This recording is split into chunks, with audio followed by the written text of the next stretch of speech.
तर तुम्हाला माहिती का आज काय स्पेशल आहे? तर आज आपल्या लाडक्या मामांचा बर्थडे.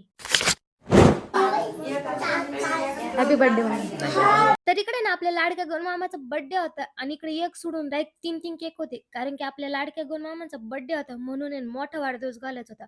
सगळे पाहुणे-रावळे इकडे येऊन बसले ते बर्थडे सेलिब्रेट करायला आणि मग इकडे ना एक-एक येऊन आहे ना पटपट आहे ना आपल्या मामाला असं ओवाळून घेतलं छानपैकी. आणि बर्थडे ना मोठं सेलिब्रेट करायचं कारण हेच आहे की ना आपल्याला जास्त कपडे पण येतात आणि पैसे पण भरपूर सारे येत असतात. म्हणजे वर्षाचा खर्च मिटत असतोय आपला.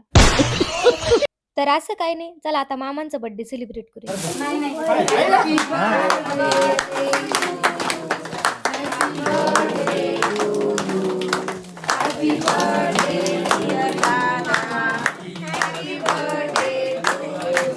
तर मगाशी मी जे म्हणाले ना, ते जास्त मनावरती घेऊ नका. बर्थडे हा पैशासाठी आणि कपड्यांसाठी करा कधीच करायचा नसतो. तो आहे ना फक्त आपल्या स्वतःच्या आनंदासाठी करायचा राहतो.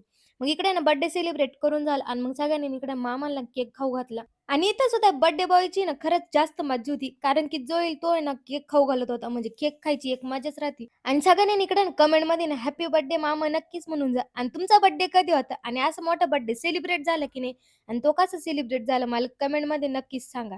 आणि इकडे बर्थडे बॉयची जेवढी केक खायची मजा होती, तेवढीच मागं जे केक कापित त्याची सुद्धा मजा होती. मग बर्थडे वगैरे सेलिब्रेट केलं, जेवण वगैरे केलं. आणि तुम्हाला आमच्या मामाचा बर्थडे कसा वाटला? कमेंटमध्ये नक्की सांगा. व्हिडिओ आवडल्यास लाईक करा, फॉलो तेवढं नक्की करा.